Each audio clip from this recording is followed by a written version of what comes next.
ভোর সকালে উঠে সংসারের কাজ দুবেলা রান্না করে আশীর্বাদের বাজার করতে গেলাম সবাই মিলে। রাধে রাধে বন্ধুরা, কেমন আছো তোমরা সবাই? আশা করি ভীষণ ভালো আছো, আমরাও কিন্তু খুব ভালো আছি। আজকে হচ্ছে সোমবার, তোমাদের সাথে নিয়ে আজকের ব্লগটা শুরু করছি।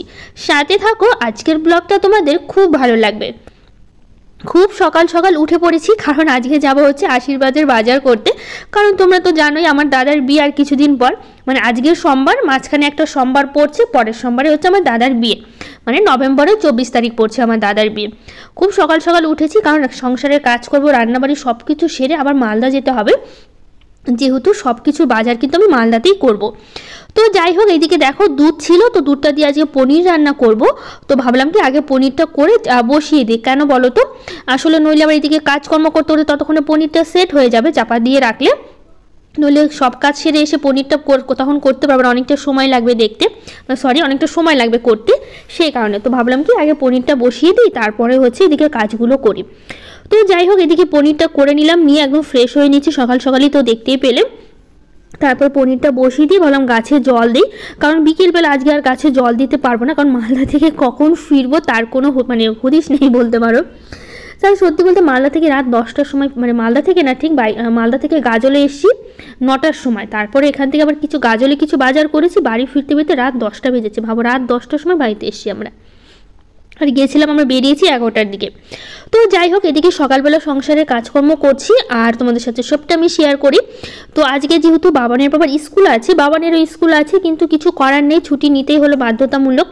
বাবানের বাবা তো নিতেই চাইছিল না, কিন্তু বাবানের বাবা না গেলে একদমই বাজার হবে না, কেন আমরা পছন্দ করতে পারি, কিন্তু দাম দরটা না বাবানের বাবা খুব ভালো করে জানে, ওই খুব ভালো দাম দরটা করতে পারে, আমাদের সবার থেকে ওই ভালো করতে পারে। তো যে কোনো জিনিস একটু দাম দর না করে নিলে কেমনই লাগে, তাই না বলো, মানে সঠিক দামে নেওয়াটাই দরকার।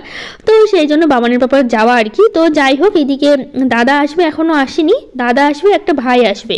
ভাই বলতে গেলে কি আমাদের পাড়ারই আর কি ভাই, ও একটা জিনিস নেবে, ও একটা ব্লেজার নেবে।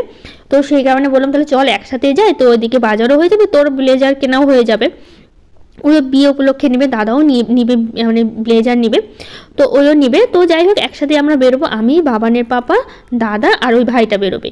আর বাবানকে কিন্তু ওর মায়ের বাড়িতে রেখে আসতে হবে, কারণ হচ্ছে সারাটা দিনের ব্যাপার, তো দৌড়াদৌড়ি, মানে এই দোকান থেকে ওই দোকান অনেক দূর হাঁটাহাঁটি করতে হবে। তো বাবান সারাদিন একদমই ক্লান্ত হয়ে যাবে, ওকে নিয়ে একদমই ছোটাছুটি করা যাবে না, ওর নিজেরও খারাপ লাগবে, সারাটা দিনের ব্যাপার। তো সেই কারণে হচ্ছে বাবানকে এদিকে কাজকর্ম করব। তো সকালবেলা বাবানের বাবা কিন্তু বাবানকে রাখতে যাবে, কারণ বাবানকে রেখে এসে তারপর আমরা বেরোবো। তো এদিকে একটু সকাল সকালে উঠেছি, কারণ সংসারে কাজকর্ম করব, বাড়িতে অনেক কাজ আছে, যেহেতু আমি পুজো দিতে পারবো না, বাবানের বাবাই পুজোটা ওই দেবে, কিন্তু এদিকে সকালবেলার বাসি কাজকর্ম, রান্না, সকালবেলা তো খাওয়া দাওয়া করেই যেতে হবে। তারপর মালদা থেকে কখন ফিরবো তার ঠিক নেই, ভাবলাম একটু বেশি করেই রান্না করবো, মানে যাতে রাতে এসে আবার খেতে পারি, কারণ কখন ফিরবো আমরা ভেবেছিলাম সন্ধ্যা হয়তো আর 7-8টা বাজবে, কিন্তু রাত 10টা মানে বাজবে, আমরা এটা এখনও ভাবিনি আর কি, যে 10টা বেজে যাবে। তো ভেবেছি এসে আবার ক্লান্ত হবো, আবার এসে রান্না করতে একদমই ভালো লাগবে না, তো একটু করেই নেব। তো সকালবেলা আমি এদিকে কাজকর্ম করছি, এর মাঝে আবার মানে সকালবেলার বাসি কাজকর্ম হয়ে গেছিলো, তখনই কি হয়েছে, বাবানের বাবার কি অফিসের একটা স্টাফ এসেছিলো, মানে স্কুলের একটা স্টাফ এসেছিলো, মানে বাড়ি হচ্ছে মালদাতে স্টাফের, কিন্তু এখানে আমাদের বাড়ির কাছে ওনার আত্মীয় বাড়ি আছে। তো এদিকে বাবানের বাবা চলে গেছে বাবানকে আমাদের বাড়িতে দিতে, ওই সময়টাই হচ্ছে মানে বাবানের বাবা অফিস থেকে স্টাফটা এসছে, মানে একজন হচ্ছে মানে ভারতী দি বলে ডাকে। তো যাই হোক, উনি এসেছিলেন, তারপরে হচ্ছে কি হয়েছে বলো তো, তো এসে আমার সাথে অনেক গল্প হলো, যেহেতু আমি চিনি ওনার বাড়িতে, একবার গিয়েছিলাম, মালদাতে গিয়েছিলাম 2-3 বছর আগে, তখন একবার ওনার বাড়িতে বাবানের বাবা নিয়ে গেছিলো, খুবই ভালো, উনি ভীষণ সুন্দর কথা বলে, খুবই ভালো ব্যবহার, আমার তো ভীষণ ভালো লাগে। তো যাই হোক, উনি এসেছিলেন, তো ওইদিকে আমার সকালবেলা বাসি কাজ হয়ে গেছিলো, রান্নাটা বসিয়েছি সেই সময়টাই এসে। তো আবার রান্না বসাবো, তখনই বাবানের পাপা আবার বেরিয়ে গেছে, মানে বাবানকে দিতে গেছিলো, অবশ্য মায়ের বাড়ির কাছে তো আমাদের বাড়ি থেকে 7 কিলোমিটার, খুব একটা সময় লাগে না যেতে। তো যাই হোক, বাবানের বাবা এখনও যায়নি, আমার এদিকে রান্না বসালাম, তখনই বাবানের বাবা গেছিলো হচ্ছে দিতে। তো যাই হোক, এদিকে কাজকর্ম করছি, তো উনি এসেছিলেন, ওনার সাথে অনেক কথাবার্তা বলা হয়েছে, অনেকক্ষণ ধরে অনেক কিছু বলছিলাম, বলার পর তারপরে বাবানের বাবা আসলো। তো আরেকটু সকাল সকাল যেতাম, উনি আসলেন, ওনার সাথে অনেকক্ষণ গল্প করা হলো, তো সবাই মিলে আমরা একসাথে খাওয়া দাওয়া করলাম।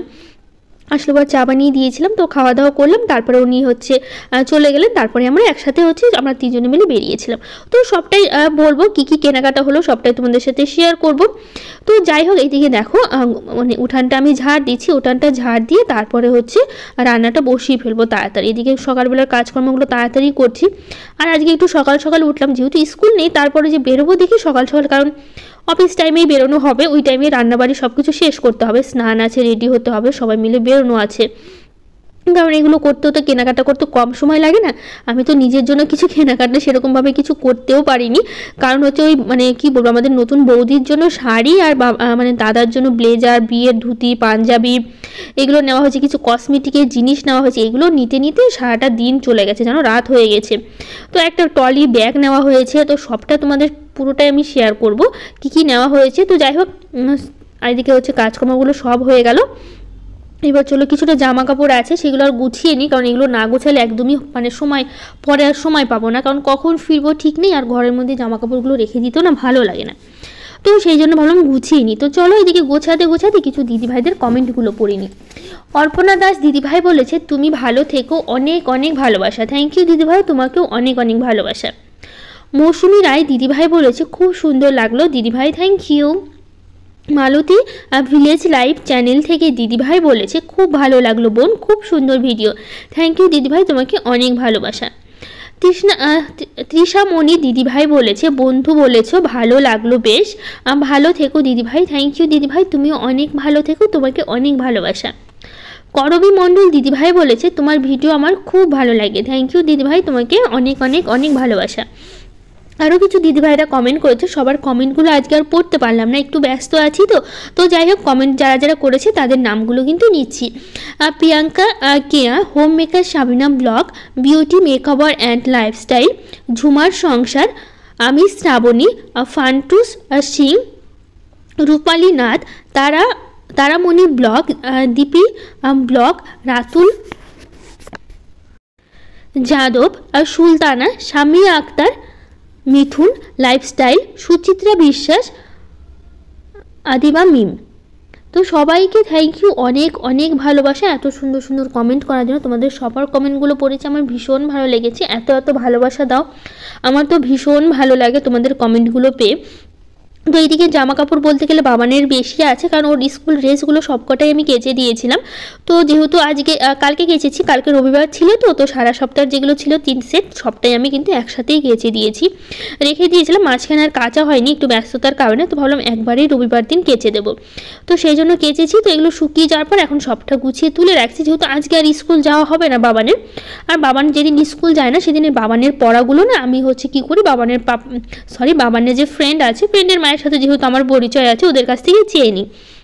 এটা সবার ক্ষেত্রেই হয়, ধরো কেউ স্কুলে গেল না, তখন পড়াগুলো কী বলতো, ওই পড়ার মধ্যে থেকে যেহেতু পরীক্ষা আসে, তো সেই কারণে আমরা কী করি, ওই যখন যেদিন যে না আসে সে কারো না কারোর কাছ থেকে আমরা চেয়ে নিই, হোয়াটসঅ্যাপে বলে দিই, মেসেজ করে দিই, ও হচ্ছে আমাদের পাঠিয়ে দেয় পড়াগুলো, এইভাবেই নেওয়া হয়। তো যেহেতু আজকে বাবান যাবে না, তো একজনের কাছে চাইতে হবে, ও পড়াগুলো দেবে, সেটা খাতায় বাবান হচ্ছে করে নেবে। কিন্তু আজকে বাবানের বাবা দিতে গেছে, এতক্ষণ বেরিয়ে পড়েছে। তো কী বলো তো, আজকে আর হচ্ছে বাবান আসতে পারেনি, যেহেতু আমরা অনেক রাতে ফিরেছি, তো সেই জন্য আজকে আর আনা হয়নি, কালকে সকালবেলা বাবানকে এনে তারপরে স্কুলে গিয়েছিল। তো যাই হোক, এদিকে সকালবেলা সব বাসি কাজকর্ম করে নিয়েছি। তো এই দিকটা আমি হচ্ছে এখন সবটা হয়ে যাওয়ার পর ভাতটা বসিয়ে দিলাম। এই যে দেখো, পনিরটা একদম সুন্দর সেট হয়ে গেছে, যেহেতু এদিকে সকাল থেকে 1 ঘন্টার মতো কাজ করতে আমার সময় লেগে গেল, 1 ঘন্টায় কিন্তু বেশ সুন্দর হয়ে গেছে। আধা ঘন্টা 1 ঘন্টা রাখলে কিন্তু পনিরটা বেশ সুন্দর শক্ত হয়, বেশ ভালো হয়। সঙ্গে সঙ্গে করলে না একটু ভেঙে ভেঙে যায়, খুব একটা ভালো হয় না। দেখো, পনিরটা সুন্দর কিন্তু সেট হয়ে গেছিলো। তো এইদিকে চলো পনিরের জন্য সবজিগুলো কেটে নিই। আর কালকে না বাবানের পাপা এনেছিল, চিকেন এনেছিল, সেই চিকেনটা না অনেকটাই থেকে গেছে। তো সেই জন্য না আজকে যেহেতু সেরকম বলতে গেলে শুধু করব হচ্ছে পনিরটা করব, আর হচ্ছে পটল ভাজা করবো, আর একটু ডাল করব, যেহেতু কালকের একটু মাংস আছেই। আর দাদা আসবে আর ওই ভাইটা আসবে, বললাম না, ওরাও কিন্তু খেয়েছিল বাড়িতে আজকে। ও বাবা যেহেতু সকাল সকাল আসলো, তো আমি বললাম কি খেয়ে আর আসতে হবে না, আমি এখানে রান্না করছি, খেয়ে নিস। তো সেই জন্য হচ্ছে সবাই মিলেই খেয়েছিলাম, আমি ওই ভাইটা এসেছিলো, ভাই খেয়েছে, দাদা খেয়েছে, বাবানের ব্যাপার। আর বললাম না, বাবানের ব্যাপারে একটা স্টাফ এসেছিলো, তো উনিও হচ্ছে খেয়েছে, বেশি খায়নি, খুবই সামান্য, খুব জোর করার পরই খেলো, খাবেই না বলছিল। তো যাই হোক, সামান্য একটু দিলাম, তো অল্প করে একটু ভাত খেয়েছিল। তো যাই হোক, এই দিকটা আমি এখন মশলাটা করে নিচ্ছি পনিরের জন্য। মশলাটা করে নিয়েছি, আলুটাও কেটে নিয়েছি, আর ভাতটা তো বসিয়ে দিয়েছি। এবার পনিরগুলো খুব ভালো করে লাল লাল করে ভেজে তুলে নেব। তুলে নেওয়ার পর তারপরে যে আলুটা আছে, আলুটা ভাজবো, মশলার সাথে সুন্দর করে কষিয়ে নেব। আর মশলাতে না আজকে আবার তিন চারটে আমি আবার কাজু দিলাম। কাজু ছিল তো, এমনি আদা জিরা লঙ্কা আর হচ্ছে একটু কাজুও দিয়েছি। পোস্ত হলে ভালো হতো, পোস্ত ছিল না যেহেতু। আমার পোস্ত দিয়ে পনির খেতে কিন্তু বেশ লাগে, কিন্তু পোস্ত ছিল না, সেই জন্য ভালো একটু কাজু ছিল, তো কাজুটা দিয়েই করি। তো এইদিকে আমার পনিরটা ভালো করে ভেজে নিয়েছি, হালকা একটু লবণ দিয়ে ভেজেছি। না পরে মনে হয় লবণ ঢুকতে চায় না পনিরের মধ্যে, তো সেই জন্য হালকা একটু লবণ দিয়ে হচ্ছে পনিরগুলো ভাজলাম। তো এইদিকে হচ্ছে তেলের মধ্যে এখন দিয়ে দিয়েছি আলুগুলো বেশ সুন্দর করে লবণ হলুদ দিয়ে একটু লাল লাল করে ভাজবো। যে কোনো জিনিস একটু ভেজে বা কষিয়ে রান্না করলে কিন্তু খেতে কিন্তু দারুণ হয়, আমার তো ওরকমই ভালো লাগে। তো এইদিকে দেখো আলুটা খুব ভালো করে লাল লাল করে ভেজে নেবো। চলো এখন কয়েকটা পটলগুলো কেটে নিই, কারণ পটলগুলো এনেছে, এত ছোট ছোট পটল এনেছে, তো সেই জন্য একটু পটল ভাজা করছি, মানে করবো আর কি। তো সেই জন্য খুবই ছোট ছোট পটলগুলো, এই ছোটো ছোটো পটলগুলো ভাজা খেতে কিন্তু বেশ লাগে, ভেতরে সেরকম বীজ থাকে না। আর নইলে বড় বড় মোটা মোটা পটলগুলো না খুব একটা ভালো লাগে না, কারণ বড় বড় বীজগুলো থাকে, তো সেই জন্য। তো ওইদিকে পটলগুলো কেটে নিয়েছি, এইদিকে হচ্ছে আলুটা আমি ভেজে তুলে নিলাম। এখন এর মধ্যে দেবো হচ্ছে মশলাটা। তো এই যে ফোড়ন দিয়ে তারপরে দিয়ে দিয়েছি মশলাটা, দিয়ে এর মধ্যে এই যে লবণ হলুদ দিয়ে তো মশলাটা কষিয়ে নেব খুব ভালো করে। তো মশলাটা দেখো অনেকক্ষণ আমি কষিয়ে নিয়েছি, তেলটা একদমই ছেড়ে গেছে। এখন এর মধ্যে দেবো হচ্ছে আলু আর পনিরটা দিয়ে, তো আরও কিছুক্ষণ হচ্ছে একটু কষিয়ে নেবো মশলার সাথে। কষিয়ে নেওয়ার পর তারপর এর মধ্যে দেবো জল। ভাতটা প্রায় হয়ে এসে নামিয়ে নিতে হবে, ভাতটা তো উতলে গেছে, তো সেই জন্য আর কিছুক্ষণ পর, মানে ভাত হতে খুব একটা সময় লাগে না আমার, খুব তাড়াতাড়ি কিন্তু ভাতটা হয়ে যায়। তো এখন এটা ঢাকা দিয়ে রেখে দিই, হতে থাক। তো এইদিকে দেখো পনিরটা কিন্তু আমার একদম হয়ে গেছে, আর পাশে কিন্তু আমি ডালটা বসিয়ে দিয়েছি। তো ওইদিকে ডালটা হবে আর এদিকে পনিরটা আমি এখন হয়ে গেছে, তো ভাবলাম পটলগুলো ভেজে নিই। তো ডালে ওইদিকে আমি জলটা দিয়ে দেবো, তাহলে ডালটা ওইদিকে ফুটুক, আর এদিকে পটল ভাজা হতে হতে ডালটাও প্রায় ফুটে উঠবে, তখন একবারে ফোড়ন দিয়ে দেবো, তাহলে রান্নাটা কিন্তু তাড়াতাড়ি হয়ে যাবে। তো আজকে আর দুটো কড়াই রান্না করলাম না, একটা কড়াইতে করে নিয়েছি। দেখো ডালটা কিন্তু অনেকক্ষণ ধরে ফুটে উঠেছে পটল ভাজতে ভাজতেই। তো পটল ভাজা আমার প্রায় হয়ে এসছে, আর একটু ভাজা ভাজা করে তারপরে হচ্ছে পটলগুলো নামিয়ে নেব, কারণ পটলগুলো ভাজা হয়ে গেছে প্রায়। তো এখন নামিয়ে নিয়ে চলো, আর ওইদিকে ডালটা এখন ফোড়ন দেবো। আর এদিকে চিকেনটা একটু বাকি আছে একটু গরম করার, চিকেনটা একটু ফ্রিজে রেখে দিয়েছিলাম কালকে। তো ওইদিকে চিকেনটা আমি দেখো একবারে গরম করে নিয়েছি, সবারই কিন্তু 2 পিস করে প্রায় হয়ে যাবে। তো সেই কারণে তো এইদিকে হচ্ছে আমি রান্না করছি, আর প্লাস আবার ওনার সাথে গল্পও করছি, মানে যিনি এসছে আর কি, ওই যে বাবানের পাপার হচ্ছে বললাম না স্টাফ তোমাদের বললাম। তো যাই হোক ওনার সাথে গল্প করছি, এদিকে রান্না করছি, দুটো কাজ একসাথে করছি। তো যাই হোক এদিকে রান্না করা হয়ে গেছিলো, তখনই বাবানের পাপা আবার চলে আসলো। তো এদিকে ওনার সাথে বাবানের পাপা গল্প করছিল, এদিকে আমি রান্নাঘরটা পরিষ্কার করলাম। পরিষ্কার করে তারপর মানে পরিষ্কার করছি। তো এইদিকে বাসন কটা সব কটা মেজে নিয়েছি, এখনও সবাইকে খেতে দেওয়া হয়নি। তো সবাইকে খেতে দেবো, তারপরে হচ্ছে খেতে দেওয়া হয়ে গেলে স্নান টান করে রেডি হয়ে বেরিয়ে যাব, কারণ এমনিতেই অনেকটা দেরি হয়ে গেছে ওনার সাথে গল্প করতে করতে, সেই কারণে। তো যাই হোক এদিকে সব কটা মাজা ঘষা পরিষ্কার আমার হয়ে গেছে। তো চলো এদিকে ওভেনটা একটু পরিষ্কার করে নিই, তাহলে সকালবেলার কিন্তু কাজকর্মগুলো হয়ে যাবে, আবার বেরোতে হবে, তো ওইদিকে আবার সময় লাগবে অনেকটা, তো সেই কারণে। তো যাই হোক এই দিকটা হচ্ছে আমি পরিষ্কার করে নেওয়ার পর বেসিনটা একটু পরিষ্কার করতে হবে, আর কাপড়গুলো একটু পরিষ্কার করব, কারণ হচ্ছে এই যে তেল তেলও হয়ে গেছে তো রান্না করার সময়। তো সেই সময় আমি কি করি বলো তো, যখনই আমি রান্না করি না তখনই কী করি, কাপড়গুলো কিন্তু একটু সার্ফ দিয়ে আমি সবসময় কেচে পরিষ্কার করে নিই, মানে প্রতিদিনেরটা প্রতিদিনই করি। এই প্রতিদিনই বলতে পারি, এগুলো সার্ফ দিয়ে পরিষ্কার করি, যেহেতু সবসময় একটু তেল তেলে হয়, ওভেনগুলো পরিষ্কার করা হয়, কড়াইগুলো ধরা হয়, মোছা হয়, তেল তেলে হয়, তো তখন ভালোও লাগে না এগুলো ধরতে, তো সেই জন্য সবসময় এটাই করি। তো এইদিকে আমার ওটা পরিষ্কার হয়ে গেল। তো এই যে বাটিটা একটু পরিষ্কার করে নিয়ে তো বেসিনটা একটু পরিষ্কার করে নেব। এই যে কয়েকটা বাসন মাজলাম, তো বাসন মাজলে না এত তেল তেলে হয়ে যায় বেসিনটা, তো খাওয়া দাওয়ার পর বাসন মাজে তখন আবার বেসিনটা আমাকে পরিষ্কার করতে হবে, কারণ হচ্ছে তখনও আবার তেল তেলে হয়ে যাবে, বেসিনটা কিন্তু প্রচণ্ড তেল তেলে হয়ে যায়। তো চলো এদিকে সব কাজ হলো, এবার খেয়ে নেই। খাওয়া দাওয়া শেষ করে তো এই যে দেখো আমার দাদা দাঁড়িয়ে আছে, আমার দাদা আর ইনি হচ্ছে ওই হচ্ছে ভাই। তো এইদিকে বাবানের বাবা রেডি হচ্ছে, জামা পরেনি, আমি কিন্তু একবার রেডি হয়ে নিয়েছি, তো একটু ভিডিও করছি। তো যাই হোক এদিকে আমরা বেরিয়ে পড়লাম তিনজনে একসাথে।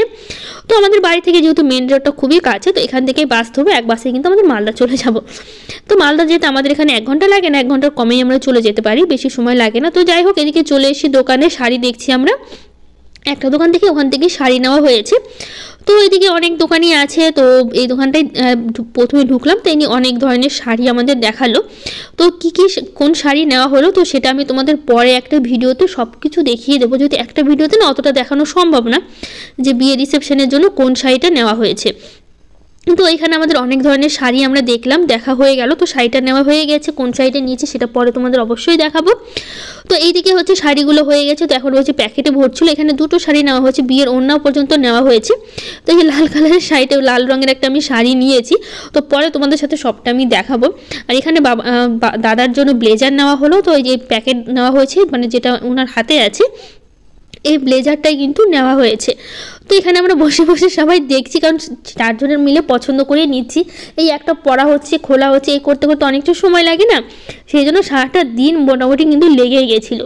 তো যাই হোক, এদিকে ব্লেজার সব কিছু তোমাদের আমি পরে শেয়ার করবো, এখনই পারছি না কিছু শেয়ার করতে। তো এই ভাইটা বললাম না, ওই একটা শুধু একটাই নিয়েছে ব্লেজার, মানে সিঙ্গেল একটা পিস নিয়েছে, শুধু ওপরের যে কোটটা আছে ওটাই নেওয়া হয়েছে। ও ওটাই নিবে বললো, ওর তারপরে ও পরে পরে দেখছিল যে ওর সাথে কোনটা যাচ্ছে, মানে মানাচ্ছে। তো সেই জন্য আমরা একটু দেখছিলাম যে সবটাই পরে পরে 3-4টা করে পরা হচ্ছিল। তো দাদার নেওয়া হলো, ওর নেওয়া হলো। তো দাদার হচ্ছে বিয়ের ধুতি পাঞ্জাবি নেওয়া হয়েছে, সবটাই মানে যেরকম আগে পরে না বিয়ের পাঞ্জাবিগুলো, সেরকম না অন্য ধরনের পাঞ্জাবি নেওয়া হয়েছে। সবটা তোমাদের সাথে পরে একটা ভিডিওতে আমি সব কিছু শেয়ার করে দেবো। তো যাই হোক, আজকের মতো টাটা।